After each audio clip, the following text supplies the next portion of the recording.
Goeiemôre my boetans, sal wees gegroet in die wonderlike naam van Jesus op hierdie geseënde Woensdagoggend en baie dankie dat ek die voorreg het om vir julle te kan bedien met 'n woord.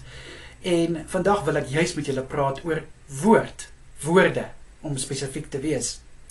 Nou in Psalm 12 vers 7 lees ons dat die woorde van God is nie vals nie.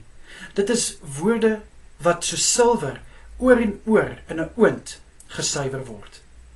Nou, kind van God, as ons baie keer so luister oor hoe mense praat, en selfs ons self op 'n tydjie praat, dan kan ons baie keer dink, maar is my woorde regtig suiwer? Is dit woorde wat mense wil hoor? Is dit woorde wat 'n verskil maak? Dis nogal ietsie om oor te dink, of hoe? Woorde kan baie seer maak. Kyk, ek sal vir julle sê, ek dink baie van ons kan getuig van hoe ons al deur woorde onderdeur geloop het. Woorde sny seerder as 'n mes. Woorde druk dieper deur as enige iets anders. En dis hoekom dit so belangrik is dat wanneer ons woorde spreek, dat dit woorde is wat opbou en nie woorde is wat afbreek nie. Ek meen, net een woord kan een persoon se dag maak of breek. Suiwer woorde kan regtig so 'n verskil maak in iemand se lewe. So my boetie en sissa, eerstens wil ek sê, ek is jammer.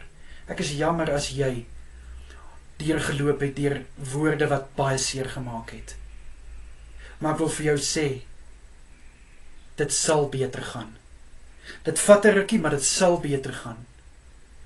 Soos wat Jesus se woorde oor en oor gesuiwer word. Jou wond sal ook gesuiwer word. Daai wond sal genees. So ek wil vandag vir jou sê, hou moed, hou goeie moed. Want waar daar mense is wat jou seer gemaak het met woorde, is daar mense wat jou gaan opbou met woorde.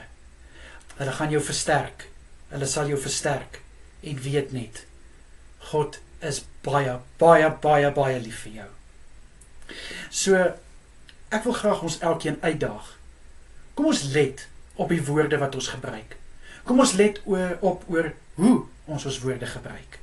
Dat ons eerder kan stig as wat ons afbreek. Amen.